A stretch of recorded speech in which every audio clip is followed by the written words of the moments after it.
What's up everybody, Thralls here once again. I'm Necrotic, and I have yet another collection update for you. So I got another stack here of stuff that I've picked up in distros. Also have the stuff that we went over in the last head split package they sent us, which was quite a while ago. And I also have some stuff from not only a fellow YouTuber, but also one of our fans. He decided to send me something that he believed I was missing, and honestly, he was right. Also got some stuff from the Metalhead box from September as well. So yeah, plenty of stuff to go over here, and let's just get right down to it. Phthisis, at least I think that's how you say that word. It's really kind of lacking in the vowel department there. I feel like if I try to say it any other way, I'm going to end up sounding like Mike Tyson trying to say anything. Anyway, this is their first EP, Upheaval of Infectious Mass. This came out last year on Sewer Rot Records. I actually have their first demo, Embodiment Decay, and I really dig this band. They're from Colorado, with a just very murky, disgusting, old school death metal sound. And yeah, no, I dig that sort of thing, in case anyone was guessing there. This is just very raw, filthy sounding death metal, a little bit of like a hardcore meets death metal sort of groove to it. I absolutely love the title track. The title track in here is an absolute fucking winner. Goes from like that more like witch vomit, torture rack sort of style, like just sort of caveman, disgusting, rotting, filthy death metal, to almost more like suffocation levels of brutality. Like the breakdown on it is very suffocation-ish. Like the riff sounds like something that Terrence Hobbs would have written. There's a lot of cool vocal trade-offs in here, and I believe there were maybe at least 2 guest vocalists on here, or the band has 2 vocalists and they brought in 1 guest. But I like these switch-ups from like deep, cavernous growls to like more ghastly screams. There's a lot of atmosphere created with that and the murky, dreary melodies that are all over this album. Get a little bit of like crusty D-beat sort of punkiness kind of peppered in there just for some extra grime, because this album is loaded with grime. In fact, I think the mix might be too grimy in spots. It's a little inconsistent. But overall, it's fun, and I have to say they have one of the filthiest looking logos I have seen in a while. Like, there's actual entrails that spell out their name. You can't get much more death metal than that. I love that. But yeah, if you're a fan, again, of like bands like Torture Rack, Witch Vomit, Fetid, and probably Autopsy as well, definitely check this out. This is a nasty EP. Algebra Chiroptera. This is the only Algebra I like officially now. This is the 4th album from this Swiss thrash metal band. I heard a lot of buzz about this after I got this in the Metalhead box in September, or rather October when I got the September box. That shit runs behind, but that's whatever. Anyway, a lot of people piped up when they saw I got that and said, oh dude, you're gonna dig this band, they're fucking awesome. And y'all were fucking right. This is some really sick, aggressive, technical thrash. There's a lot of fucking bite to these guitars, frequently just going full bore machine gun all the fucking time. A lot of stuff in here that really reminds me of like, you know, Creator, I would say Corner, because there's a lot of technical play in here, and just their riff construction is absolutely awesome. The only thing that really matches their outright aggression in here is the songwriting. I think the songwriting is absolutely fantastic. You get a lot of atmospheric sections, lots of cool distant riffs, some riffs that may be more akin to like melodic death metal than thrash, so they kind of like, you know, go into some different territory here and there, and there's some absolutely sick breakdowns, especially on Accomplice and Kleptomaniac. Jesus Christ, those are fucking heavy. I love the syncopated grooves that are on the title track, and Suspect has this really cool tapping harmony that is just an instant, really cool melodic hook on here. Most of this is very fast-paced, but I do like the fact that there is definitely more to their wheelhouse in terms of songwriting. Like, there's some really cool groovier sections. Again, lots of atmosphere in here, which I think is really cool. My only gripe might be the vocals. They are more of a hardcore shout, but in terms of like how inventive the music can get, the vocals are just sort of like a one-note thing. There are moments on here where I think like just a slightly different vocal approach would have helped in terms of like generating a hook. Like the chorus that's on Constricted. It has this really cool dissonant melody. It's very odd and almost kind of atonal. But again, the vocals are a little flat there, and I think that's like a moment where they could actually be doing something a little bit more interesting. The guy can carry a tune, but again, they're just a little bit flat for, again, how inventive this is. If this was more raw or maybe like more akin to crossover thrash, I think the vocals would be absolutely perfect for it, but for this, it just might need a little bit more. But overall, this is just an absolute fucking banger of an album. This is just very tight, very aggressive thrash with a lot of cool fucking playing and a lot of variety on it. So much like me, if you haven't checked out this band before, I strongly recommend this album. I know they have some other ones. I definitely want to get them now because this was such a fucking banger. This is just great fucking thrash overall, and yeah, I'm definitely a fan now. So yeah, check it out.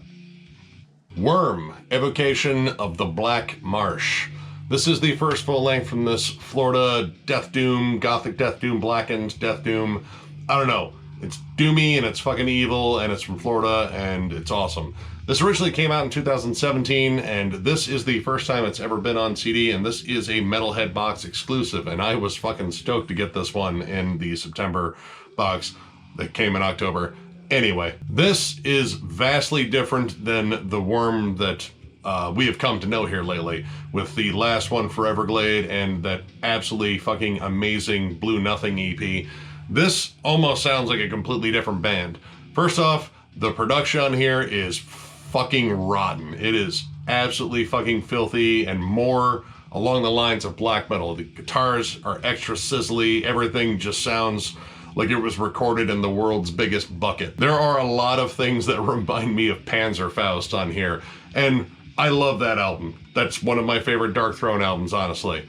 But the production is just absolutely filthy on it. But musically, it is very akin to it. I wouldn't necessarily call this Death Doom quite yet. Like, there are Death Doom moments, especially the giant Death Doom breakdown on Gravemouth, but most of this kind of screams more groove-laden, slow black metal. With the way it's recorded and the vocals being predominantly like more black metal shrieks, like, well, not really shrieks, but they're definitely like more mid-range versus the low guttural vocals you hear in Worm now. But it just sounds more like a black metal album and very far removed from pretty much everything else I've jammed by them, including Gloomlord. Honestly, in terms of their more current sound, like the only thing that really reminded me of it was the last track, The Slime Weeps.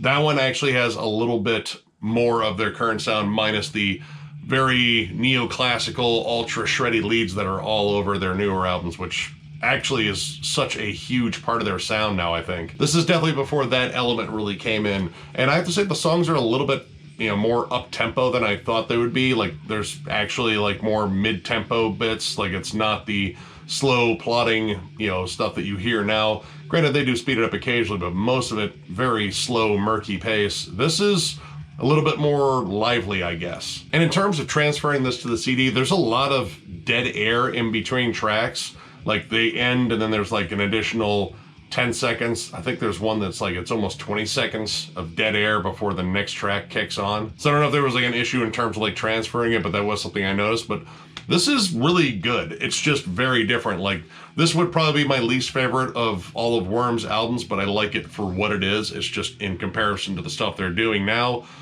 it's kind of night and day, honestly. Or in their case, like dusk and then night, because I don't think this band comes out in the sunlight. In terms of checking out the CD version, you know, unless you get the Metalhead box, it might be a little bit difficult. I know the Discog prices were pretty fucking high when I checked them out, but still, I'm gonna link down the music down below, so if you've never listened to this, it is very different from current Worm, but it's still really good, so check it out. Necromancer Hellfire. This is the debut EP from this Swedish Blackened thrash / Blackened speed metal act. This was one that was sent to us courtesy of Headsplit Records, and this is just some filthy old school like Bathory and Venom worship. Definitely a lot of early black metal vibes on here, and lots of D beats, lots of crusty, filthy fucking riffs, a little bit of Motorhead sleaze all over this. This is just fucking fun. It's more of a raw demo than an EP, because this definitely sounds just as filthy as it possibly can sound. But they do have some fun with the production. I can't remember which track it is, but they actually pump in like some live crowd noise, because it's definitely not them playing live, but there's also like a ring announcer or, you know, MC at the beginning of it, and I don't know, I just think that's kind of interesting. It kind of took me back to the days of like fake live albums like, you know, Live Undead and Origin of the Phthisis, like that sort of fucking fun. The songs are very short, they're almost kind of punky, occasionally get some like blast beats. I would say the vocals definitely are like closer to just straight up black metal, like they're, you know, very raw and very throaty. Overall, like, listening to this, like, it's good, but I think this is the kind of band that would win me over live. Like, this is something to be seen rather than just be heard, like, because I think you need the stage antics and the sort of energy that they put off live versus what's captured on here. Overall, it is just some sleazy, riffy fun for Satan, and I'm generally down for that. Like, this is not as polished as, say, like a band like Midnight, but it's still really fun, and I don't know, I'm a sucker for riffs and D beats, and this definitely delivered on that. So yeah, if you've never checked this band out and you like Motorhead, Venom, definitely some fucking early Bathory, namely that first album, definitely check this out. This was a lot of fun. Vitriolic, Renegade, Ascension. This is the first album from this Finnish Blackened thrash / Blackened speed metal act. This came out last year, and this was another one that was sent to us by the fine people at Headsplit Records, and I guess they had a bit of a theme with this batch because this is, again, kind of in the same vein as the last one. And maybe this one's like a little bit more raw and a little bit more heavy. The vocals on here are a little bit deeper. They sound a little bit more sinister, like this isn't about the campy fun, like, no, we're legit evil. But when you get down to the music, yeah, it's more DB driven, very riffy. I will say this has more of a live feel in terms of the recording. Like, there are the inconsistent hits on stuff, and I kind of like that. Like, that's just like very human. But I will say that occasionally when they start going faster, you start losing the snare at certain points. So you kind of have to follow along with like the meter of the vocals or, you know, maybe the riff. It's pretty damn muddy, but it's pretty damn fun. Much like the last one, definitely very comparable to, again, early Bathory, Venom. Also a little bit of Darkthrone too, like kind of their more like, you know, sleazy heavy metal side, like, you know, FOAD and Circle the Wagons. I will say that they do get a little bit more sinister on the track, The Master Speaks. That song in particular has like this very haunting melody that opens it up, and honestly it kind of reminded me of like horror games like you played on your computer, at least back in the 80s and 90s. Like it's that sort of like unsettling, like if you're playing by yourself with the lights off, like, oh, that's kind of spooky, like, you know, that sort of thing. And I think they have some fun with the vocals because every now and then you get like werewolf howls, like just a howl at the fucking moon. And Den of Vipers actually goes almost just full bore black metal, like it kind of strips back all the speed metal and just like, no, we're just gonna go for all the fucking evil we can here. But yeah, this is a very fast-paced, just no bullshit album.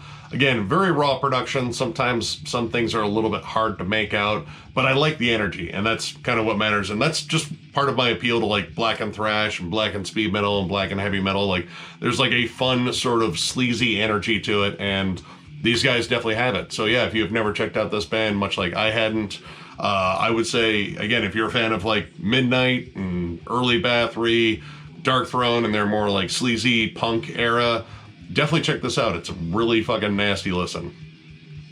Annihilator, Set the World Afire. It's the third album from these Canadian thrash legends. Came out in 1993, and man, this band had a bit of a drop-off after those first two albums. Those first two albums are absolutely legendary. And then I think they kind of got, you know, bit by the commercial bug, groove metal bug, whatever bug, that made them really start writing some very questionable stuff. Now, this is their first one they did after Randy Rampage left. This is Aaron Randall on vocals, which the first time I ever heard him on vocals was on an album that Chris from Metalomania sent me by the band Rectify. And he is definitely more of a singer than Randy was. Randy had this great fucking snarl, and he could still hit those really cool high notes every now and then, but it was the snarl and the intensity that I really loved about Randy. And all that is gone, but don't worry, the music kind of followed suit. This is more heavy metal with the occasional thrashy section. Like this is maybe more akin to like Judas Priest or a very, very watered down version of Countdown to Extinction. Maybe calling this like Canadian Skid Row would be more accurate. Regardless, Jeff Waters always has risk for you. He's such a fucking fantastic guitarist, and that almost kind of saves this. That and the fact that Eric Mangini is actually on here and he's a hell of a drummer. Well, he's on most of the tracks. Thankfully, he's not on the tracks that I really don't like, because this throws in some ballads and holy fucking shit, they are pure cheese. Like, this band went from writing absolute bangers like Alice in Hell and Sixes and Sevens to writing stuff that sounds like Firehouse and Mr. Big, or like a really fucking hair metal version of goddamn Gin Blossoms. These lyrics are so goddamn bad, and the songs themselves are just these sterile, boring ballads that just don't belong on an Annihilator album. I'll fucking flat out say it. Like, Annihilator established a sound really early on, and then, man, did they fucking fall off. There's some decent stuff on here, like Night Jump's Queen is a little bit thrashy, like there's like, you know, faint echoes of the band they were in the first two albums. And Brain Dance, the last track, well, minus the really just ridiculous fucking lyrics, like I think they were just intentionally supposed to not make sense, they're just supposed to be goofy, but musically that song is actually pretty fun, like it's maybe like a little bit proggy in a way. But most of this is just really bland, really safe, definitely geared towards more radio, I guess. But man, dude, those ballads just about fucking killed me. I wanted to stop listening to this. But I didn't. I powered through, and I did not drown in the fucking cheese factory that was the two fucking ballads on here. There are two ballads on here. Seriously, one was bad enough, and then they fucking doubled down, and man, I don't know. This, I don't know if this is my least favorite Annihilator album, but so far in terms of the ones I've listened to, like this is definitely near the bottom. But I still say give it a chance, form your own opinions. I know this band has a lot of fans. Most of them are kind of like me, like they like the first two albums and then it gets a little spotty after that, but I'm sure there are fans of some of their later material too, and I'm sure there are fans of this album. I'm just not one of them, but still I urge you to check it out, form your own opinions. Don't just take my word for it. My word for it is not good. That's two words, but it's accurate. But anyway, just check it out for yourself. And yeah, I'm done talking about this. Bewitched, At the Gates of Hell. This is the third album from the Swedish Blackened thrash / Blackened speed metal act.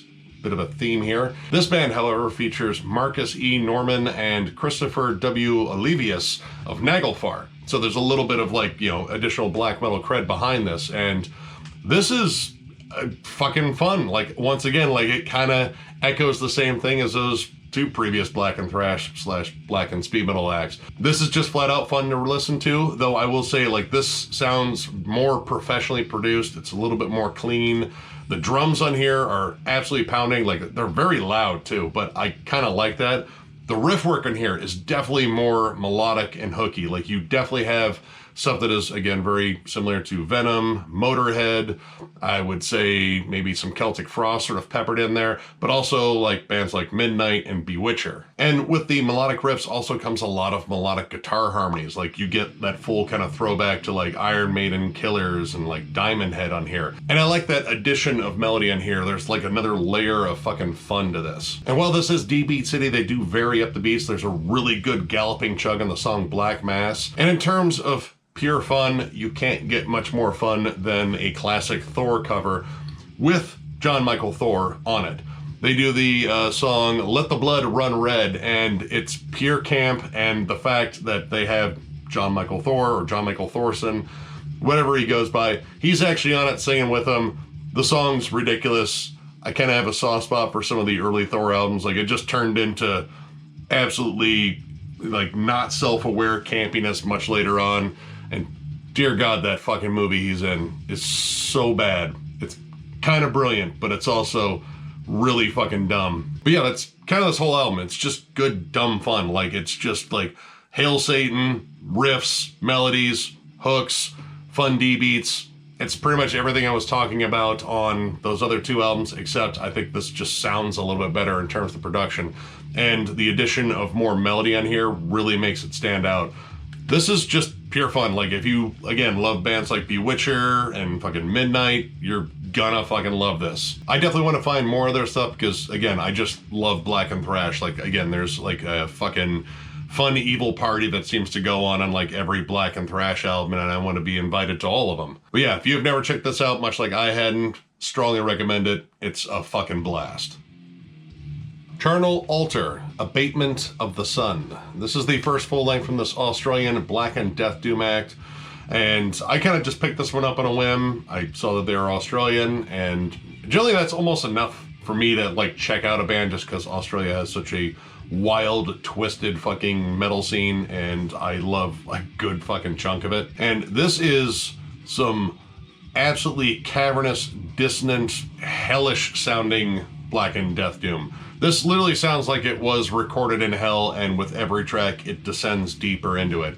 Very cavernous, lots of low roars, all sorts of descending and ascending, reverb-drenched tremolo riffs. The atmosphere in here is just evil and fucking murky. Very similar to Mortiferum, or I would say like their fellow countrymen, Inverloch, or rather actually Disembowelment to a point. It does get a bit faster. There are some blast beats on here, and then it starts kind of sounding like Portal, which I appreciate Portal for what they do. I just wish they would do it away from my eardrums, because man, that band just, I don't get.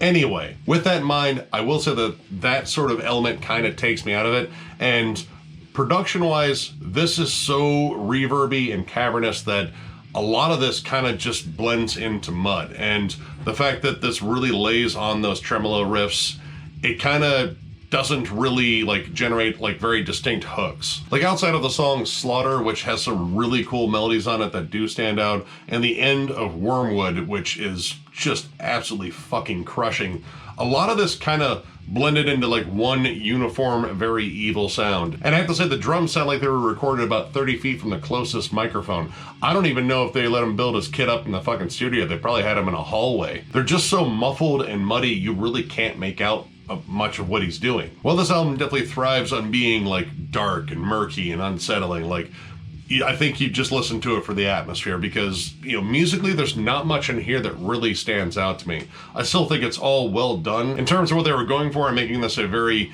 bleak and unsettling listen, like they definitely achieved it, but to me it's just not very interesting, especially since I think there's a lot of bands out there that do it a little bit better. Still, I recommend checking it out, form your own opinions. You may really dig this, like if you're a fan of bands like Fossilization, Mortiferum, Disembowelment, Inverloch, it's definitely in that vein, and just sprinkle in like a little bit of black metal in terms of some of the riffing, and yeah, no, it's pretty much this. If any of that sounds good to you, definitely check this out.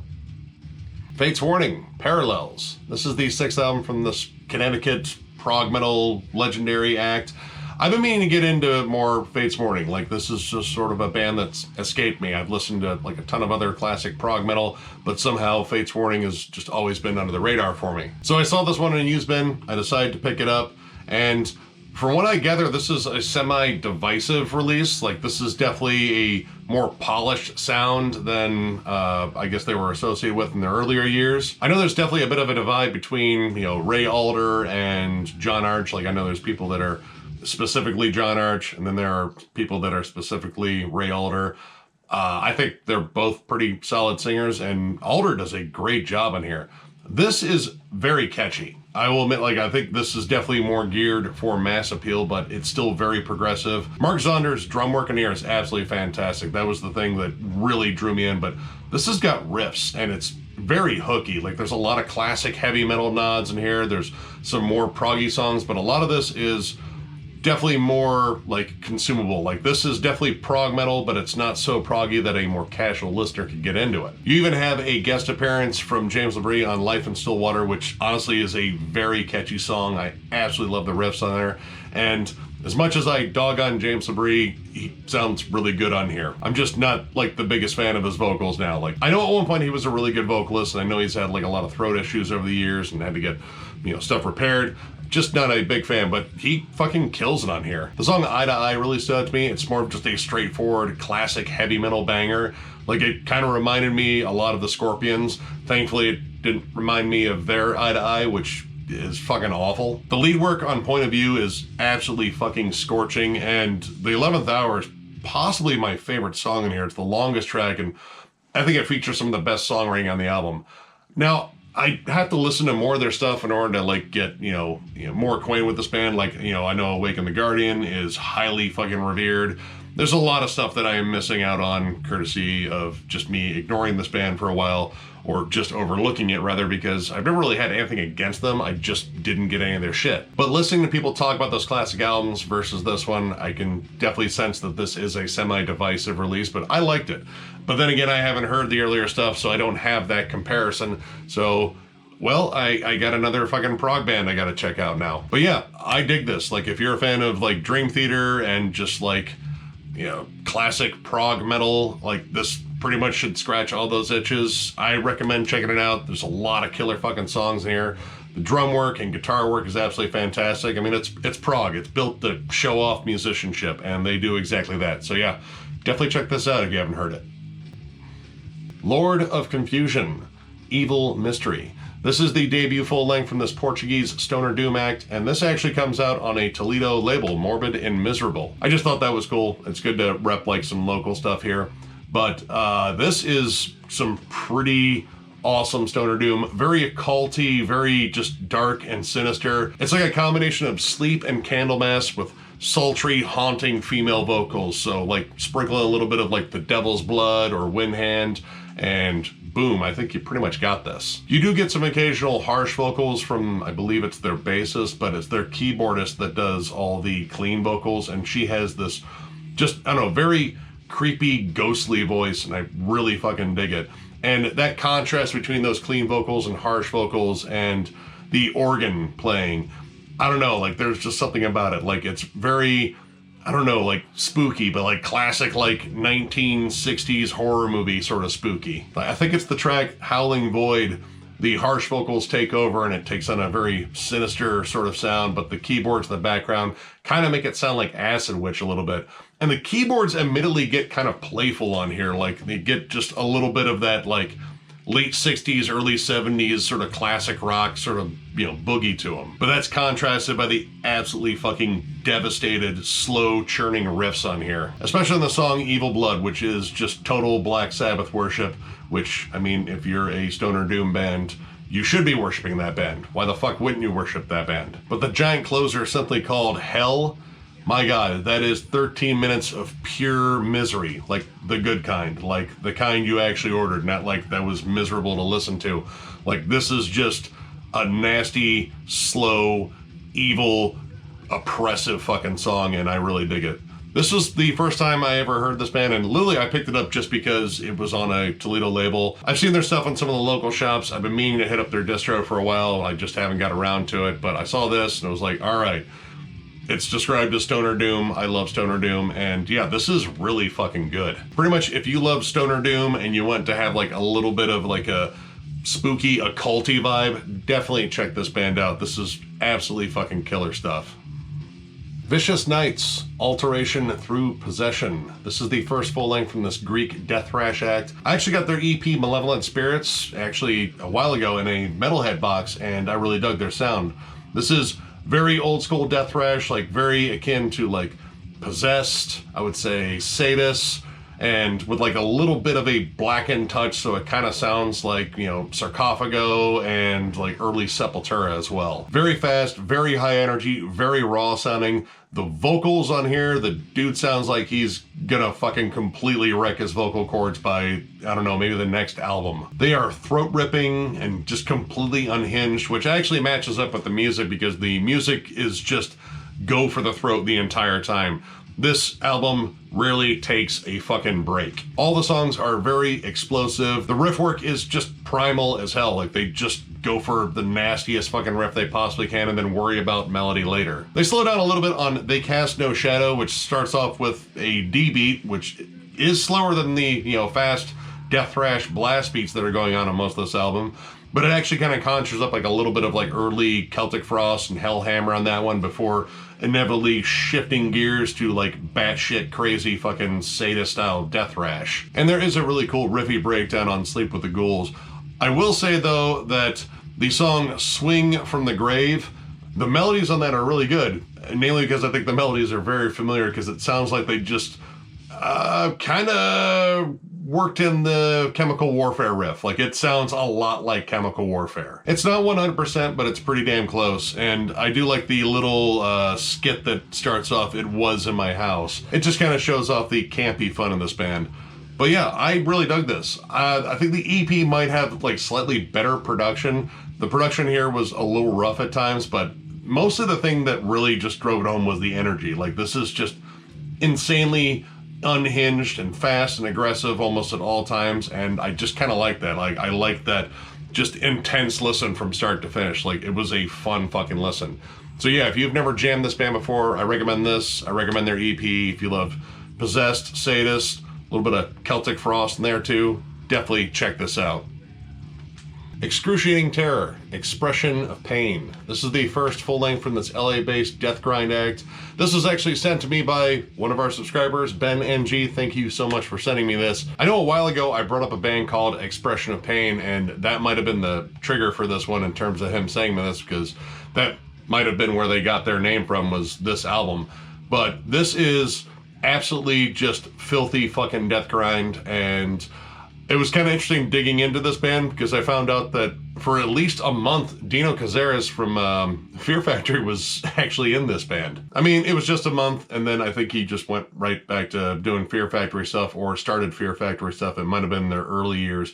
Either way, I just thought it was a cool little tidbit. But even though this starts off very slow and doomy and kind of like industrial, like it kind of sounds like Godflesh at the start, this album absolutely explodes from track to track to track. This pretty much runs like machine gun fire. These songs are fast, violent as hell, very similar to bands like Insect Warfare and Phobia. It's very raw. The bass tone on here is absolutely fucking filthy, like this just thick layer of sludge behind every fucking riff, courtesy of that bass. And the guitars do follow suit, especially in the song Stupid War, which actually has some filthy sludge riffs in here, but most of this is just high-octane death grind that is unrelenting.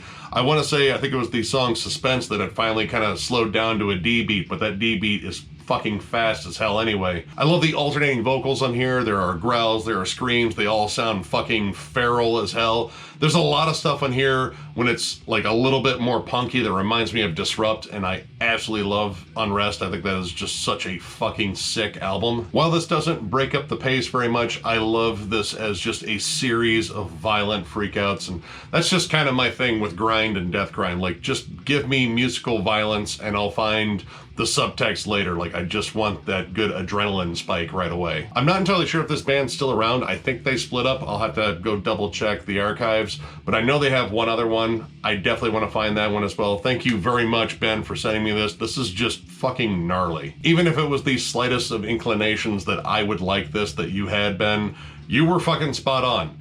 This is right up my fucking alley. Again, if you like bands like Phobia, Insect Warfare, maybe even Nosum in there too, definitely check this out. It's a fucking monstrous album. Umbilicus, Path of a Thousand Suns. This is the debut full-length from this Florida-based retro rock, like classic rock / maybe stoner rock act. The big thing about this is it actually features Paul Mazurkiewicz of Cannibal Corpse, Taylor Norberg of The Absence and Inhuman Condition, and also Deicide now. And just for good measure, Vernon Blake of Belchin Penguin is on bass, which I wanted to bring him up specifically because I saw him stand in for Shane in Napalm Death a while ago. Actually, it was back when Barney fucking busted his hoof and had to fucking sit in a chair and still didn't hold still. You know, they don't cancel shows because they're fucking Napalm Death.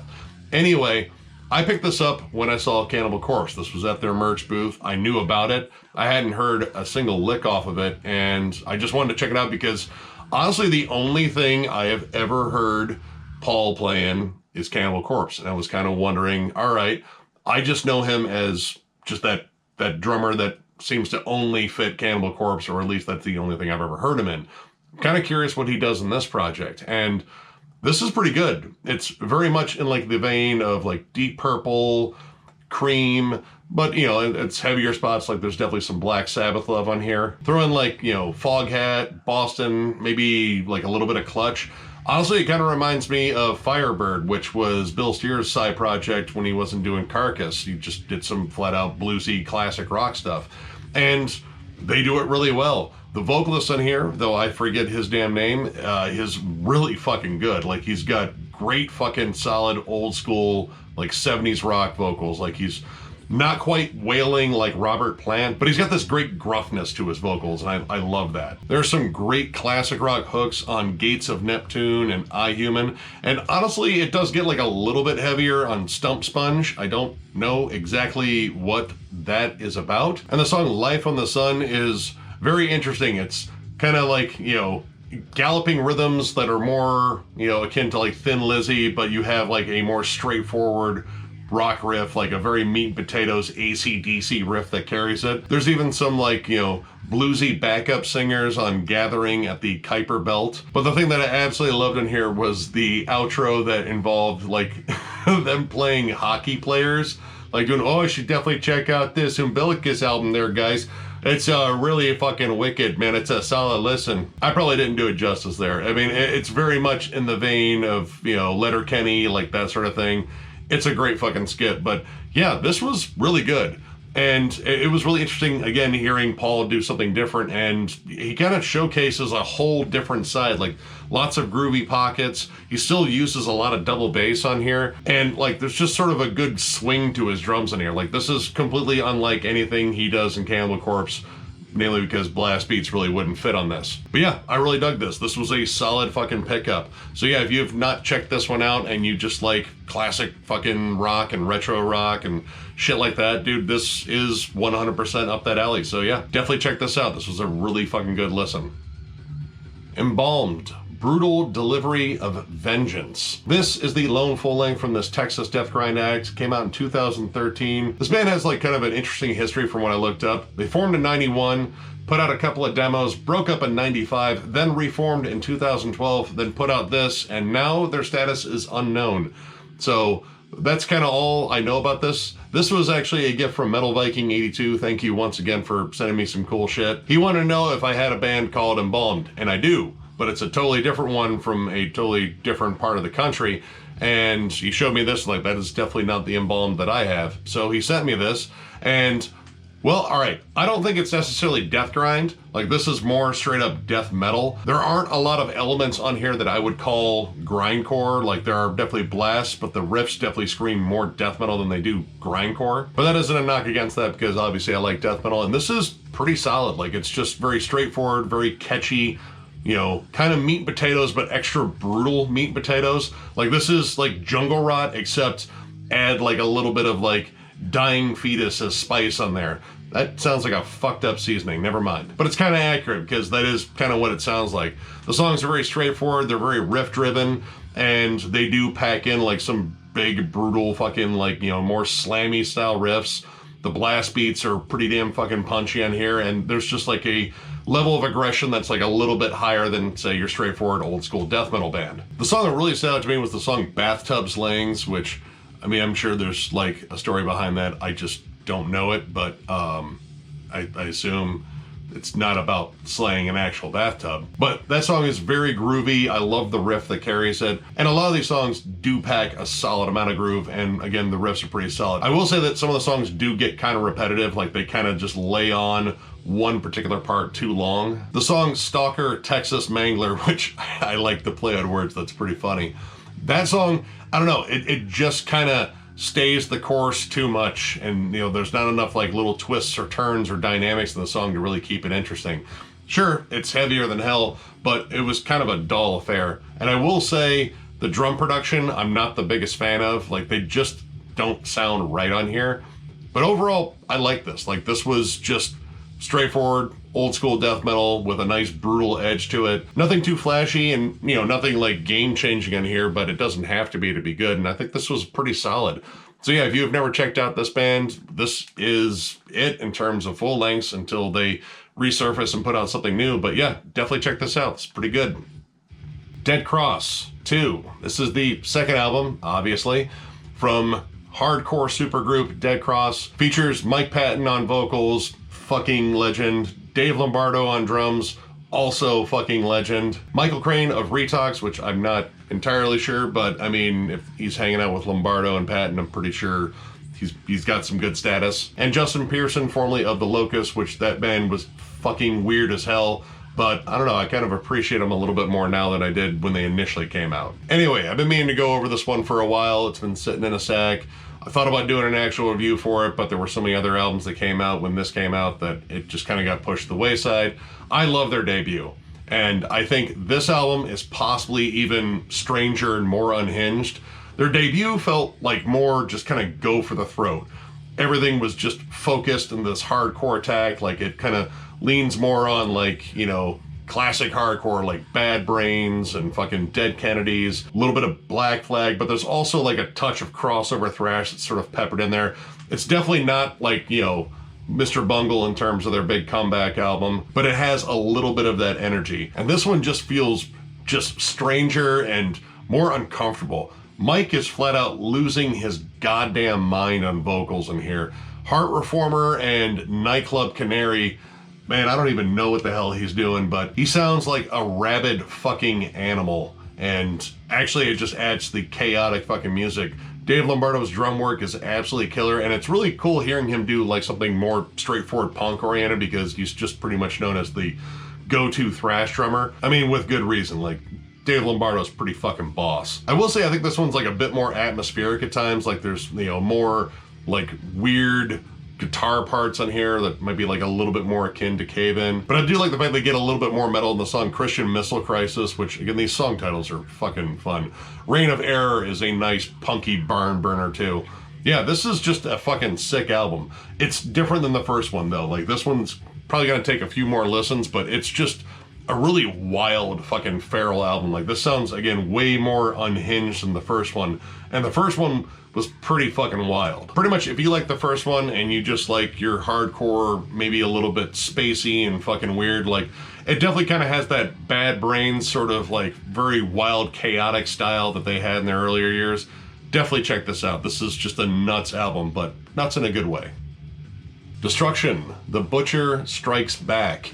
This is a compilation of live tracks, demos, just a lot of rarities I just kind of picked up on a whim. German thrash legends. I fucking love Destruction. Their new album fucking rips. And I just wanted to check this out. And honestly, I'm kind of glad I picked this up. Now, I think all the demos were remastered, and they all come from All Hell Breaks Loose, which is one of my favorite albums by them in terms of like, you know, the not classic years like that, because that was like 2001, I think. Anyway, they sound good. You get Bestial Invasion, The Butcher Strikes Back, World Domination of Pain. Absolutely killer. You also get some fun covers on here. You get a cover of Tank's Shell Shock, which absolutely whoops ass. But my personal favorite is the cover of We Are the Road Crew, because I love that fucking song and Motorhead rules. Now, the live tracks are all from Wacken, but the most interesting thing about them is they actually include a fuck up, which I thought was really wild. During their set at Wacken, there was a section where they were about to go into Bestial Invasion, and they get it started, and then all of a sudden the guitars cut out. And I guess the whole stage had like a power outage, at least on one side. So they had to fucking make do with that, and you know, there's a lot of on-stage bitching, and then him trying to get the crowd back and everything like that. They do eventually get on to play it, but I just thought it was interesting that they included that. Like, it's just a 3-minute track of them just going, fuck, I can't believe our shit's broken. But in a way, I think that's kind of like funny and endearing, and again, they absolutely fucking kill it. They sound great fucking live. I mean, I just saw them in MDF and they crushed. But yeah, this is just pretty much an album of odds and ends, and I wouldn't call it like absolutely necessary, but it's definitely fun. So yeah, while it's not necessary, I'd still say check it out. I'll see what I can find from this in terms of like linking some stuff down below, but yeah, this was just good, and Destruction rules. Yeah, pretty much that's about it there. Check it out. And finally, we have He Is Legend, White Bat. This is the 6th album from this Wilmington, North Carolina band. Apparently I fucked up the town name in the review, and well, whatever. But this band is, I don't know, just sort of unique. It's a blend of like sludge metal, southern rock, metalcore, and occasionally thrash metal. I don't know. It's just a really cool blend, and it's kind of how they do it that makes them very interesting. Now, this was the only one I was missing because I just kind of slept on this album, and then I went over Endless Hallway, which is an absolutely fucking awesome album, and I don't know, it could creep in my year-end list. It might, I don't know. There's a lot of good stuff this year, but I really fucking enjoy that album. And this is kind of like that, except I think Endless Hallway is a bit better. Now, granted, I've had more time with it, but I do like this one. But this one, it feels a little bit more subdued. Like there's more big rock hooks. There isn't that really punchy metalcore sound that is on the new one. Like occasionally you get breakdowns that are more akin to like Meshuggah and Ion Distance. This one, a little bit more subdued and a little bit more melodic, but the songwriting in here is absolutely fucking killer. There's some absolutely infectious choruses on the songs Bent and Uncanny Valley, but in terms of like the more high energy fucking rippers, Burn All Your Rock and Roll Records is just a fucking fun song. Great breakdown, great fun chorus. D-beat, fucking just high energy song. Pretty much like Every Time I Die and fucking Maylene and the Sons of Disaster just combined on that one. I like that the vocals feel less processed on here. They sound a little bit more raw and more gruff. And I like hearing that more bluesy style kind of come out in their music. Like Talking Stalker has these really sleazy rock riffs and like kind of like some bluesy melodies to it. I do have one issue with this album though, is that from Talking Stalker almost to the end of the album, a lot of the songs start kind of the same. Like they all start with a clean intro that kind of, you know, builds up the song a little bit and starts off softer, and then it gets to a more powerful section on. And while I like that dynamic, that's a great dynamic in music, they kind of do that too much in a row. Like they all kind of start the same. And I think if they kind of broke it up a little bit more, like again, more songs like Burn All Your Rock and Roll Records kind of like peppered in between there just to sort of break it up a bit. But that's about the only real complaint I have on here, is mostly just a pacing issue. I liked all the songs in here. I do think that Endless Hallway might be a stronger album overall. I think it's a little bit more balanced and a little bit more loose. This one is definitely a little bit darker and a little bit more somber, but I fucking dig it. Like, it just sounds really good. How they blend all those elements together to kind of create their own sound, I think, is probably the biggest draw for me, because it's just cool seeing how they implement different sides of their styles and influences in different songs. Like, it's just a fun fucking listen. If you've never jammed He Is Legend, I mean, I would say start with the new one, work your way back, or, you know, just pick up any of their albums, because they are all just really fucking interesting in my book. But yeah, if you're a fan of bands like Every Time I Die, Maylene and the Sons of Disaster, those are the first two I can think of right there. Definitely check this out and just check out all their shit, because this band's fucking awesome.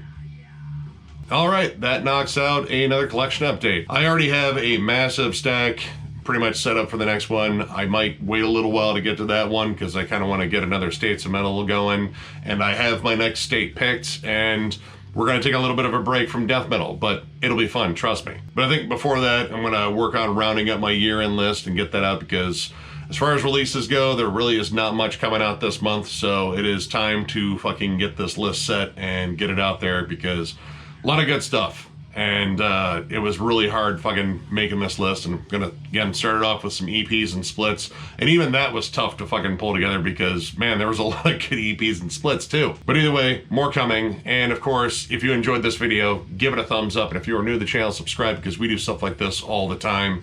We are also on Patreon. If you'd like to help us out there, there's a link down below to thrallsmetal.com. Our store is there as well. We are kind of running low on certain sizes of our shirts, but we will eventually restock. Also, patrons, we still have a poll up for Shredlord's next ranking. There are 4 bands to choose from. They're all excellent selections, but we need you to pick one so he can helm that one in the future. Also, Denver Death Fest taking place April 20th through April 22nd in Denver, which I think is in Narnia. I don't know, that could be true. Anyway, we will be making an announcement as to the final lineup come the new year.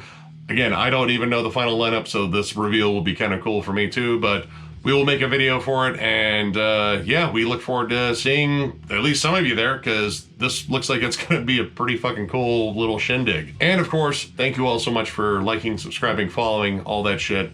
This is absolutely amazing to be able to do this. Again, we're approaching an anniversary for this channel in terms of the first video we ever shot, which was on my birthday in, I believe, 2019? God, have we been doing this that long?